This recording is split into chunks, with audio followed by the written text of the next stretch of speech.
యెహోషువ గ్రంథం 14వ అధ్యాయం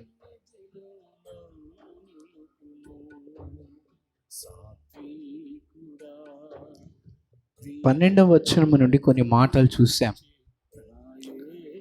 చాలాసార్లు మనకు తెలిసిన విషయాలే మనం ధ్యానించిన మాటలు. ఒకసారి కొన్ని మాటలు, ఒక 2-3 మాటలు వీటి నుంచి నేర్చుకునే ప్రయత్నం చేద్దాం. మనకు తెలిసిన విధంగానే ఈ భాగములో కాలేబు అనబడిన ఒక మహా భక్తుడు కనబడతాడు. దాదాపు 40 సంవత్సరాల వయసులో మోషే గారు ఇశ్రాయేలీయుల యొక్క కనాను దేశాన్ని వేగు చూడటానికి పంపించినప్పుడు కాలేబు నమ్మకమైన వానిగా, దేవుని యందలి విశ్వాసం కలిగిన వాడిగా, క్రైస్తవుడు ఈ భూమిపైన ఉండగా వాడవలసింది తెలివితేటలు, బలము, మరి ఇతర ఏ విధమైన భౌతిక సంబంధమైన ఇహలోక సంబంధమైన ఆధిక్యతల కంటే కూడా ఆత్మ సంబంధమైన విశ్వాసం అనే బలాన్ని క్రైస్తవుడు ఎక్కువగా నమ్మాలి అనే విషయం పైన పూర్తి అవగాహన కలిగిన వాడిగా కాలేబు గారు కనాను దేశాన్ని వేగు చూసి వచ్చాడు. హల్లెలూయా, హల్లెలూయా. నేను చాలాసార్లు గత కొద్ది రోజులుగా దాదాపు చాలా తరచుగా మీ అందరికీ గుర్తు చేస్తూ వచ్చాను. ఈ రాత్రి మరలా గుర్తు చేస్తున్నాను. క్రైస్తవుని యొక్క బలం ఏదైనా ఉందా అంటే అది విశ్వాసమే. కంటికి కనబడని దానిపైన నమ్మకం ఉంచేదే క్రైస్తవుని యొక్క విశ్వాసం. ఆ విశ్వాసాన్ని కలిగిన వాడు దేవుని పైన ఆధారపడతాడు. ఆ విశ్వాసాన్ని కలిగిన వాడు దేవుని కార్యం కొరకు ఎదురు చూస్తాడు. ఆ విశ్వాసాన్ని కలిగిన వాడు పరిశుద్ధంగా కూడా బ్రతుకుతాడు. కారణం ఏంటంటే పరిశుద్ధంగా బ్రతకపోతే దేవుని కార్యాలు జరగవని తెలుసు కాబట్టి. తమ బలం మీద, తమ జ్ఞానం మీద, తమ శక్తి మీద ఆధారపడే వారెవరూ కూడా విశ్వాసం కలిగి ఉన్నట్టు వారి జీవితాల్లో అనుభవాల్ని చాలా ఎక్కువగా మనం చూడలేం. ఎందుకంటే తినటానికి తిండి ఉన్నవాడు, చేతి నిండా భోజనం ఉన్నవాడు ప్రభుత్వం ఇచ్చే స్టోర్ బియ్యం కోసం ఏ రోజు ఎదురు చూడు. ఉండటానికి మన అందరి దగ్గర తెల్ల కార్డులే ఉన్నా మనలో చాలామంది మీ స్టోర్ బియ్యం వాటిని అమ్మేసి శుభ్రంగా సొమ్ము చేసుకుంటూ ఉంటా. వాటిని నమ్మడం తప్పని నేను అంటలేదు.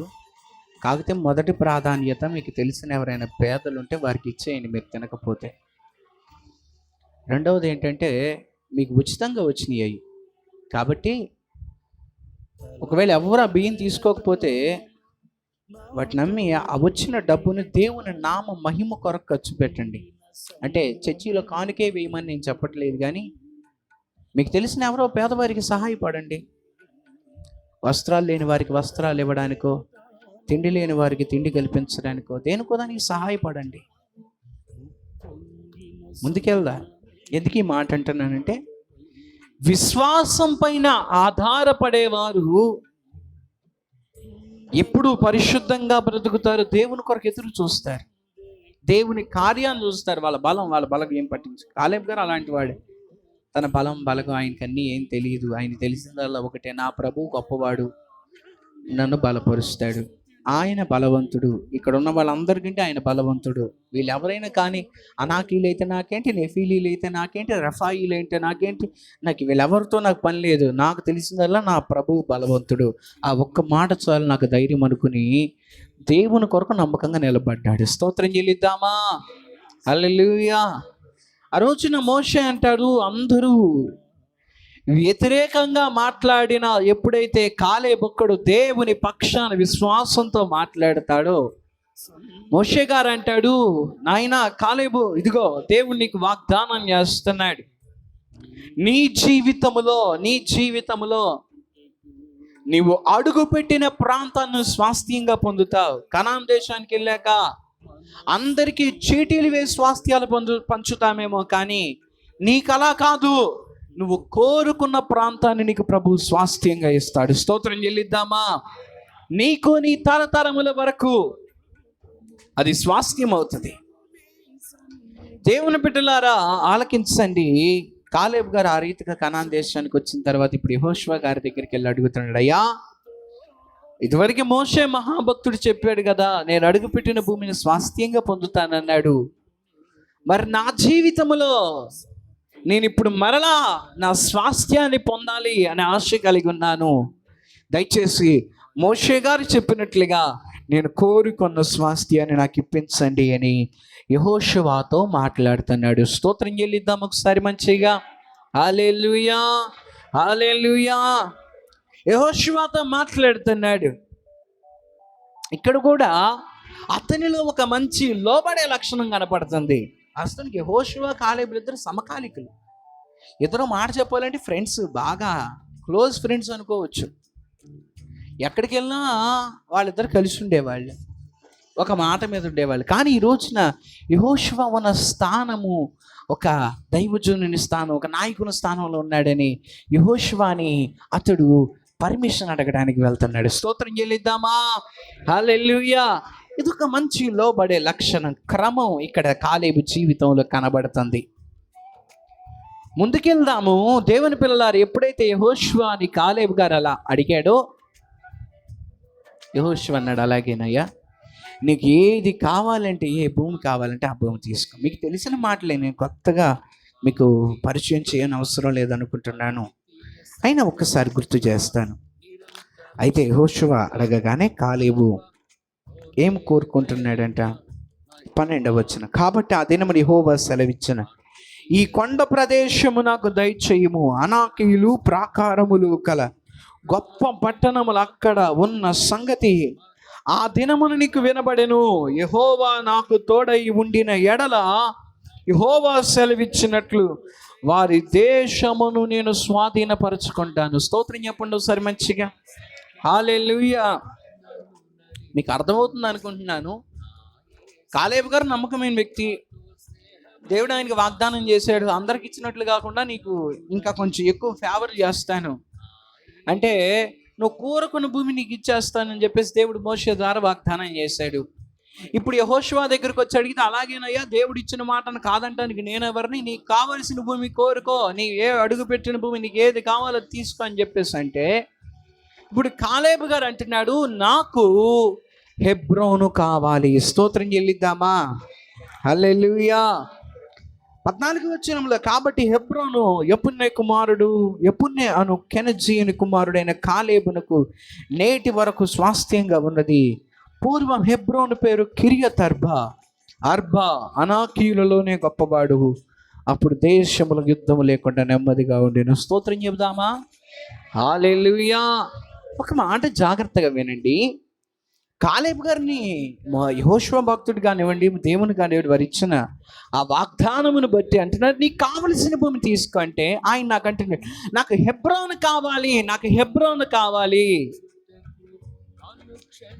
ఇక్కడ ఉన్న మీ అందరినీ మీకు కావలసిన భూములు తీసుకోండి, ఈ రాష్ట్రం మొత్తం మీద మీకు కావలసిన భూమి తీసుకోండి అంటే, మొన్నటిదాకా అయితే మీలో చాలామంది రకరకాల భూములు కోరుకునేవాళ్ళు.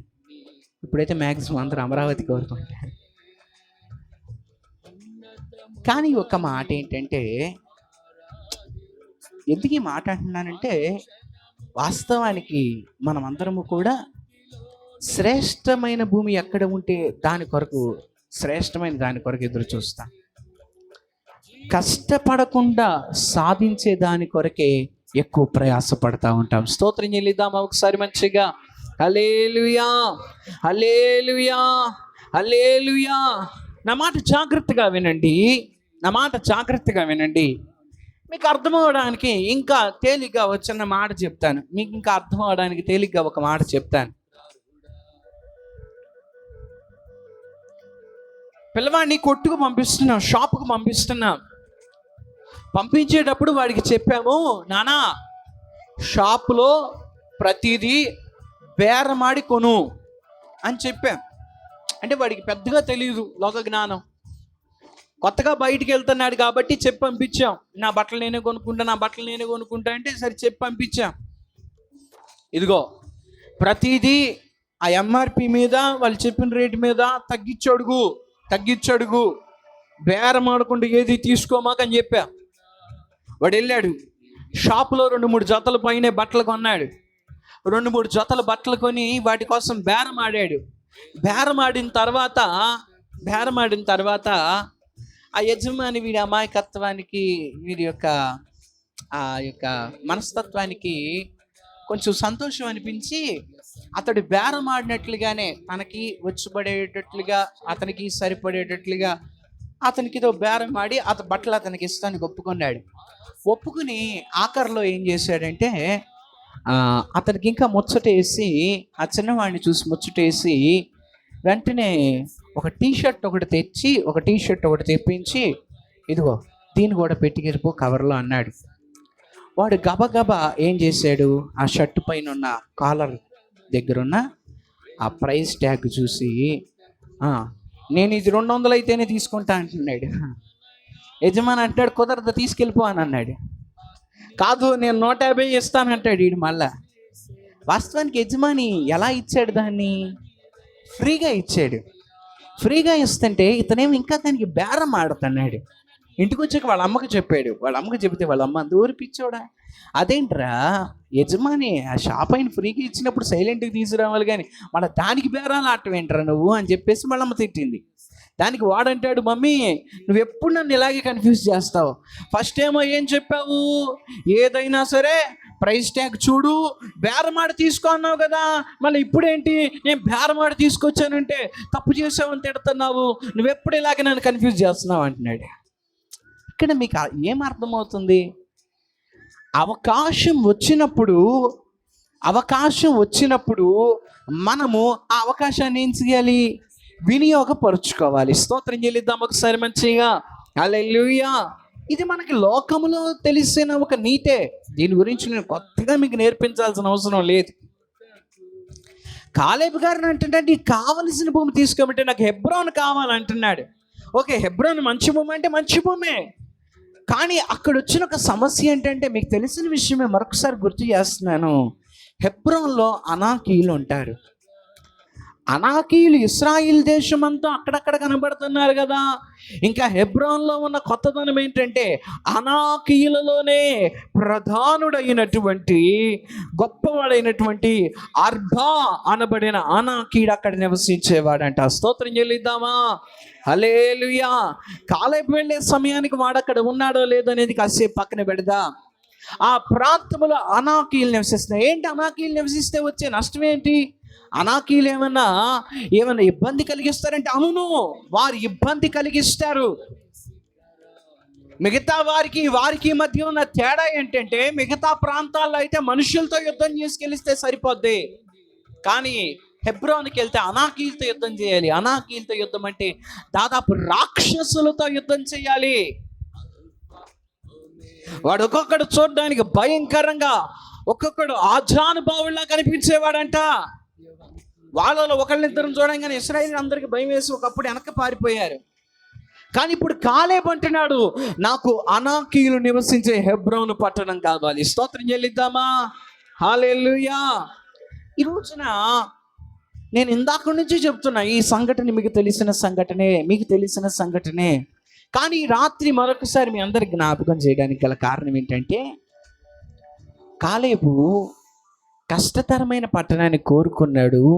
దానికి కారణం ఏంటంటే, కష్టతరమైన పట్టణము, కష్టతరమైన శత్రువును ఓడించినప్పుడే, కష్టతరమైన విజయాన్ని సంపాదించినప్పుడే శ్రేష్టమైన స్వాస్థ్యాలు ఉంటాయని నమ్మాడు. స్తోత్రం చెప్పండి, హల్లెలూయా, హల్లెలూయా. బలమైన శత్రువును ఓడించి పొందిన విజయములోనే ఏముంటుందంట, ఒక గొప్ప ఒక ఉన్నతమైన ఆశీర్వాదం దాచబడి ఉంటుందంట. ఈరోజు నీ మాట నేను గుర్తు చేయడానికి గల కారణం ఏంటంటే, ఈ రోజుల్లో క్రైస్తవ విశ్వాస జీవితములో భక్తిలో చాలా స్థాయిలు కనపడుతున్నాయి. భక్తిలో చాలా స్థాయిలు కనపడుతున్నాయి. మీరందరూ పాల గురించి తెలిసిన వాళ్ళే, పాలు గురించి తెలిసిన వాళ్ళే. పశువుల పాలు అవన్నీ కేంద్రానికి వస్తారు. నాకు ఇంతవరకు తెలియదు, పాలంటే అన్నీ పాలేగా, ఏదైనా గేదె నుండి వచ్చే పాలే అని చెప్పేసి అనుకునేవాడిని. చిన్నప్పుడు కేంద్రానికి వెళ్తే వాళ్ళు ఏం చేసేవాళ్ళు, ఒక కప్పులో పాలు తీసుకుని వాటిని, అది మీటర్ ఒకటి ఉంటుంది, ఆ మీటర్లో ఆ పాలు ఏం చేస్తారు, పెట్టి దాని సంథింగ్ ఏదో పర్సంటేజ్ మెజర్ చేస్తారు. నాకు అర్థమయ్యేది కాదు. ఇంటికి వచ్చిన తర్వాత అడిగితే చెప్పారు, పాలల్లో మంచి ఉన్నతమైన నాణ్యత కలిగిన పాలు ఉంటాయి, నాణ్యత తక్కువ పాలు ఉంటాయి. కాబట్టి ఏం చేస్తారు, వాటిని కొలుస్తారు. వాటిని కొలిచి వాటిలో ఉన్న నాణ్యతను బట్టి అమ్మేవానికి రేటు కట్టి ఇస్తారు అని అన్నారు. ఆశ్చర్యం అనిపించింది. అరే అన్నీ పాలే కదా, మనకు పోసేటప్పుడు అన్నీ ఆ క్యాన్లోనే పోస్తారు. ఆ తర్వాత సారి వెళ్ళినప్పుడు చూశాను, ఫస్ట్ క్యాన్లో తీసుకొచ్చి పోసారు, తెల్లగానే ఉన్నాయి. సెకండ్ క్యాన్లో తీసుకొచ్చి పోసారు, తెల్లగానే ఉన్నాయి. మూడో క్యాన్లో తీసుకొచ్చి పోసారు, అవి కూడా తెల్లగానే ఉన్నాయి. ఏం తేడా లేదు మరి. కానీ ఆ పాలల్లో ఉన్న నాణ్యతలో ఏముందంట, తేడా ఉందంట. స్తోత్రం చెల్లిద్దాం ఒకసారి మంచిగా. హల్లెలూయా. ఈ రోజున క్రైస్తవ భక్తి విశ్వాస జీవితంలో కూడా చాలా చాలా చాలా తేడాలు కనపడతాయి నా నాణ్యతలో. అన్నీ చూడడానికి తెల్లని పాల వలెనే కనబడుతున్నాయి క్రైస్తవ జీవితాలు, కానీ అక్కడ నాణ్యతలో తేడా వస్తుంది. కానీ ఇప్పుడు ప్రశ్న ఏంటంటే, నాణ్యత తక్కువ భక్తి చేస్తే వచ్చే నష్టమేంటి? ఒక మాట చెప్పమంటారా, మనం తప్పు అనుకునే చాలా ఈ రోజుల్లో చాలా మందికి తప్పు కాదు. కొద్ది రోజులుగా నేను కొన్ని విషయాల గురించి ఆలోచన చేస్తున్నప్పుడు నా ఆత్మలో ప్రభువు ఫలాంది తప్పు తప్పు తప్పు అని బల్ల గుద్ది చెప్పిన కొన్ని విషయాలు లోకంలో చాలా మంది వాటిని తప్పని నమ్మరు. క్రైస్తవుల్లోనే చాలా మంది తప్పని నమ్మరు. అందరూ నమ్మరంటే కాదు, చాలా మంది భక్తిపరులు, ఆత్మపూర్ణులైన దైవజనులు ఇటువంటి విషయాలు ఖచ్చితంగా తప్పని మాట్లాడిన వాళ్ళు ఉన్నారు. ఒక మాట, బైబిల్ గ్రంథం మనకు అన్నీ చెప్పదు అంటే, నా మాట అర్థం చేసుకోండి. రీసెంట్గా ఒక సహోదరుడు అన్నాడు, నీకు తెలిసిన విషయమే, ఈ మధ్య సోషల్ మీడియాలో కూడా అందరూ అంటున్నారు, సినిమాలు చూడొద్దని బైబిల్లో ఎక్కడుంది అని అంటున్నాడు. నిజమే కదా, సినిమాలు చూడొద్దన్న మాట బైబిల్లో ఉందా? ఎక్కడుంది? మీరు అవసరమైతే బైబిల్ నిఘంటువులో సినిమాని వెతకండి, మొత్తం ఎక్కడ చూసినా సరే మీకు ఆ పదం కనబడదు. మరి ఎలాగా సినిమాలు చూడడం ఎలా తప్పని చెబుతున్నామంటే, ఆ రోజుల్లో సినిమాలు లేవు. ఆ రోజుల్లో పౌలు గారి కాలంలో సినిమాలు ఉండుంటే ఆయన ఖచ్చితంగా ఆ పత్రికలు రాసేటప్పుడు పరిశుద్ధులుగా తగవనే మాటకు ముందు సినిమాలని పెట్టేవాడు ఆయన ఖచ్చితంగా. కానీ ఆ రోజుల్లో అవి లేవు. ఆ రోజుల్లో కేవలము కొన్ని ఆటపాటల్లో చూపించేవారు. మీకు తెలుసుగా బుర్ర కథలు అంటే అలాగా ఏదో సంథింగ్ చూపించేవాళ్ళేమో, నాటకాల్లాగా. అందుకని పౌలు గారు దాని గురించి ఏం మాట్లాడుతుంటున్నాడంటే, అల్లరితో కూడిన ఆటపాటలు పరిశుద్ధులకు తగవు. స్తోత్రం చెల్లిద్దామా? బూతు మాటలైనను, పోకిరి మాటలైనను, సరసోక్తులైనను, అల్లరితో కూడిన ఆట పాటలైనను పరిశుద్ధులకి ఏమవ్వంటవి? తగవు, చల్లవవి. వాటిని చేయువాడు, వాటి ప్రకారం నడిచేవాడు పరిశుద్ధుడు కాడు. కలమే పెద్ద తప్పేం కాదండి, సినిమాలు మంచి చూసి చెడు వదిలేస్తామండి అని అంటారు. ఎవరు నాయన వీళ్ళంటే పరిశుద్ధులు అందరి దగ్గర ట్రైనింగ్కి. ఏ ఆటలు కాదు పరిశుద్ధత అంటే. అది ఎంత శక్తివంతమైందంటే సూర్యచంద్రులను ఆపేయగలదు ఆ పరిశుద్ధత. సృష్టి క్రమాన్ని నిలబెట్టగలదు ఆ పరిశుద్ధత. దేవుని సమీపాన నిలబెడుతూనే ఉంటుంది ఆ పరిశుద్ధత. అంత శక్తివంతమైనది పరిశుద్ధత. ఇవి చిన్న పిల్ల ఆటలు ఆడుకుంటూ వచ్చేసిన పరిశుద్ధ అనేది అయిపోతుంది. మహా భక్తిపరులు ఆ పరిశుద్ధతనే, ఆ స్థాయిని పొందడానికి వారు వదిలిన ఊపిరి తీసుకున్న ఆ పరిశుద్ధత కొరకు ప్రయాసపడుతున్నారు. వాళ్ళ కోపాన్ని, ఇచ్చలను, మనసుని అన్ని చంపుకుని పరిశుద్ధత కోసం ప్రయాసపడుతుంటే ఈడొచ్చి సినిమాలు చూసి నేను పరిశుద్ధునేనంటే ఎట్లా కుదిరింది? అంటే ఇక్కడ ఇదొక్కటే కాదు, చాలా విషయాలు ఈ రోజుల్లో లోకం సరి అయినదే. మనిషి ఇలాంటి వాటిని చేయకుండా ఉండలేడు.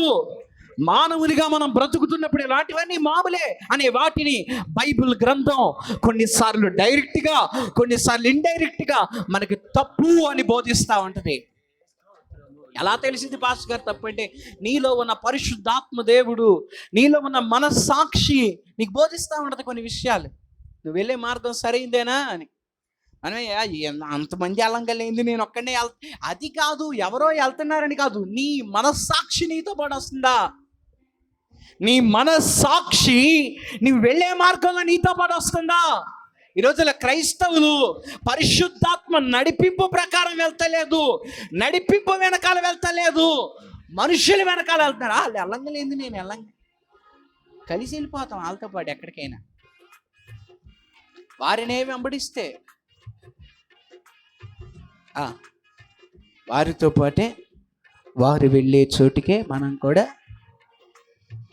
భక్తిహీనుడు వెళ్ళే చోటు నరకమే. స్తోత్రం చెల్లిద్దామా? హల్లెలూయా, హల్లెలూయా. మనము మంచిగా జీవించడానికి కష్టం అనిపిస్తుంది. మీరు ఎప్పుడైనా గమనించండి, మీరు బాగా ప్రార్థన చేయండి, రోజంతా ప్రార్థనలో గడపండి.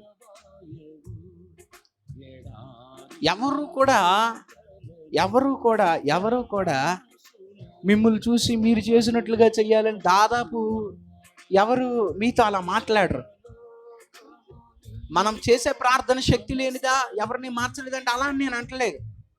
చాలా తక్కువ మంది ఉంటారు. మనలో ఉన్న పరిశుద్ధాత్మ ప్రేరేపణ, భక్తి, ప్రార్థన చేత కదిలించబడే వాళ్ళు చాలా తక్కువ మంది ఉంటారు. అదే మన అల్లరి చిల్లరగా తిరిగేస్తా మనలో ఉన్న ఆ సాతాను గడిని బయటికి తీసుకొచ్చేస్తే అప్పుడు అందరు సాతాను మన దగ్గరికి, అందరు చేరిపోతారు మన దగ్గరికి. మేము ఒకటే, మనం ఒకటే, ఈ పార్టీలన్నీ ఒక చక్కగా వచ్చేస్తారు. మళ్ళీ జాగ్రత్త. వాక్యం ఏం చెప్తుందంటే శ్రేష్టమైన మార్గములో నడిచి, శ్రేష్టమైన పోరాటాలు చేసి, బలమైన శత్రువుతో పోరాడి గెలిచి హెబ్రోను సంపాదించాడంట కాలేబు. స్తోత్రం చెల్లిద్దామా? హల్లెలూయా. సంఘముగా మనము హెబ్రోన్ని సంపాదించడానికి, పరలోకాన్ని సంపాదించడానికి పోరాడాలి. చచ్చి చావని బ్రతుకులతో వదిలిపెట్టుకోలేకుండా మనము ప్రభు సన్నిధిలో ఉంటే పరలోకానికి మనము చేరలేము.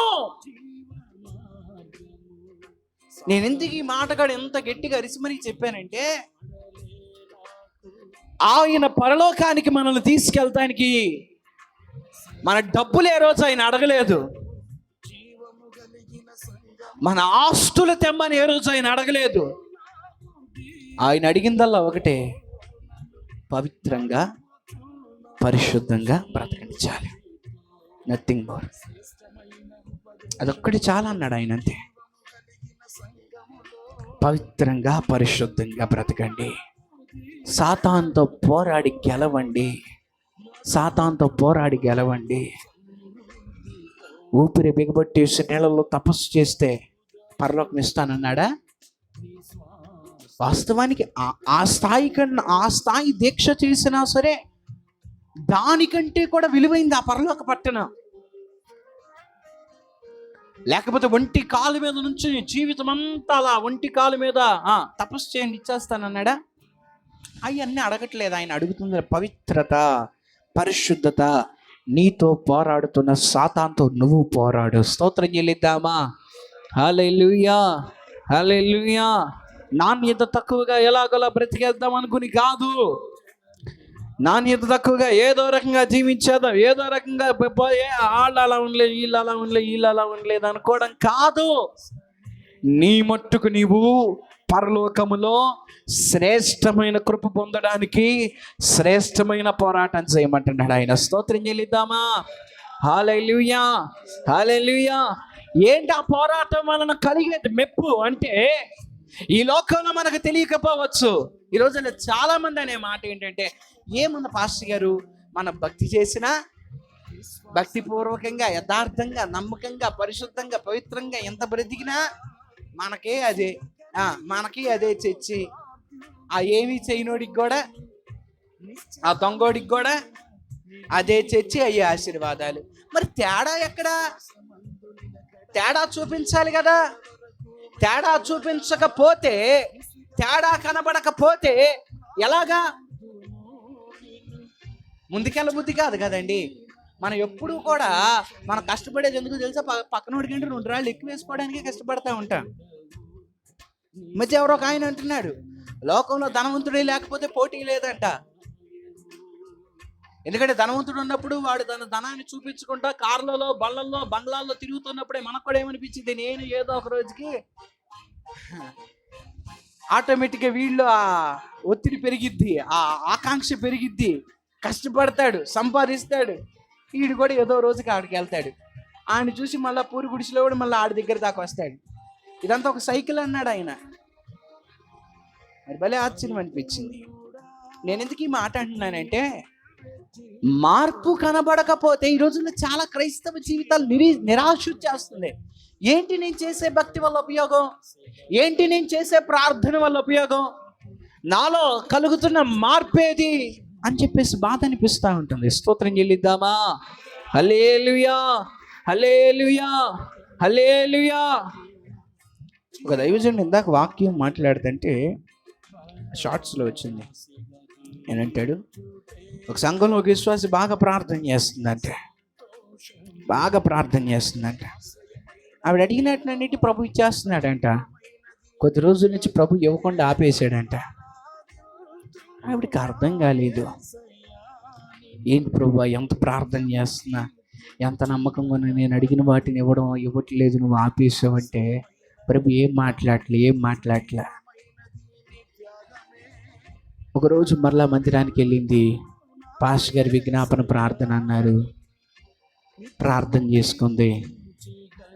చేసుకుని మరలా నిరాశతో ఇంటికి తిరిగి వెళ్తుంది.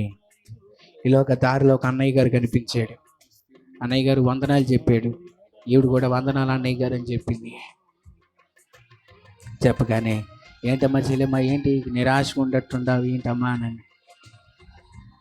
ఏం లేదన్నయ్య, ఈ మధ్య ఏంటో కానీ దేవుడు నా ప్రార్థన వింటలేదు, చాలా నిరాశగా అనిపిస్తుంది అని అందంట.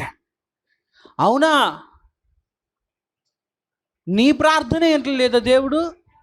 నీ ప్రార్థన వినపోతే ఎవరు ప్రార్థన వింటాడమ్మా? పొద్దుస్తమానం ఎప్పుడు చూసినా ఆ మందిరం గుమ్మాలు పెట్టుకుని ఏలాడుతూనే ఉంటావు. నీ ప్రార్థన వినపోతే ఎవరు ప్రార్థన వింటావు? అసలు నేను కూడా ఏమని ప్రార్థన చేస్తాను తెలుసా? ప్రభా, అదిగో ఆవిడికి ఇస్తున్నావు అన్నీ, మాకు కూడా ఏదో ఒకటి ఇవ్వచ్చు కదా, ఆవిడికి ఇస్తావేంటన్నీ? నీతో నిజం చెప్పాలమ్మాయి, నీతో అబద్ధం ఆడిన కానీ నిజంగా నీ మీద పెట్టే ప్రార్థన చేస్తాను నేను అన్నాడంట.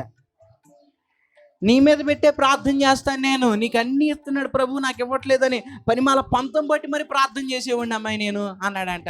అవునా, నీ చేతే చేసేవి కానీ భలే ప్రార్థన చేసేవులే, అందుకని ఆపేసాడు అనుకోండి ప్రభు అని సరదాగా నవ్విందంట ఈవిడ. సరే కానీ ఎంతకు ఏం ప్రార్థన చేసేవేంటి అని అడిగిందంట.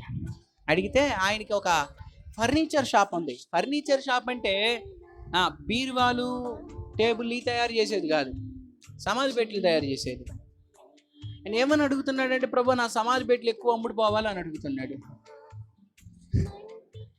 సమాధి పెట్టెలు అమ్ముడుపోవాలంటే ఏమవ్వాలి?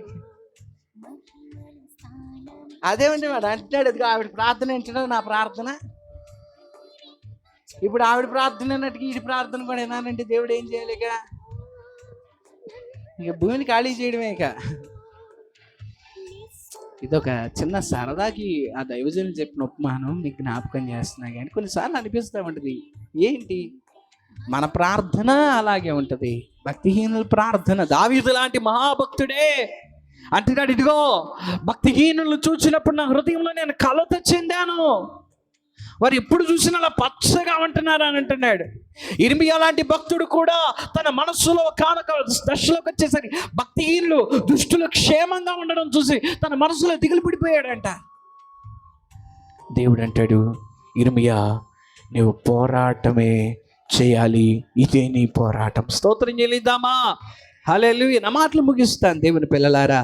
ఎందుకు ఈ మాట చెప్తున్నానంటే, మన యొక్క ప్రతిఫలము భూమి పైన కనబడకపోవచ్చు, కానీ పరలోకములో మనం ఒక శ్రేష్టమైన దాన్ని పొందుకోబోతున్నాము. స్తోత్రం చెల్లిద్దామా? శ్రేష్టమైన స్వాస్థ్యము, శ్రేష్టమైన రాజ్యము, శ్రేష్టమైన ప్రతిఫలం పొందుకోబోతున్నా. అందుకని భూమి మీద ఏం చేయాలి? నమ్మకంగా పోరాడాలి. రాజీ పడి పోరాడడం కాదండి, తెగించి పోరాడాలి. నేను ఎప్పుడు దేవుని సన్నిధిలో ప్రార్థన చేయాలన్నా సరే ఒకటే నేను అనుకుంటా, ఏం త్యాగం చేసి వచ్చి ప్రభు సన్నిధిలో ఈ పూట నేను అడుగుతున్నా? ఏదో ఒకటి త్యాగం కనపడాలి కదా.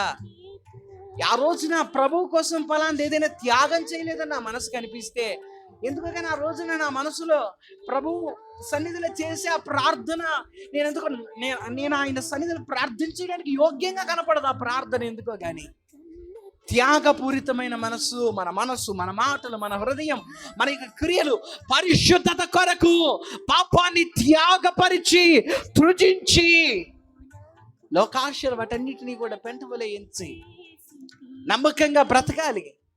అదే కదా ప్రభు ఆశపడుతుంది. పరిశుద్ధంగా బ్రతకకుండా, యథార్థంగా బ్రతకకుండా, నీతిగా జీవించకుండా, నేను ఇంక ఏం అవసరం ఆయనకి, ఏం అవసరం ఆయనకి ఒక్కటే అడుగుతున్నాడు, పరిశుద్ధంగా బ్రతుకు చాలు, పరిశుద్ధంగా బ్రతుకు చాలు. నా కొరకు నమ్మకంగా ప్రార్థనాపరుడిగా పరిశుద్ధంగా బ్రతుకు. పెద్ద పెద్ద పోరాటములో విజయం సాధించడానికి ప్రయాసపడు. స్తోత్రం చెల్లిద్దామా?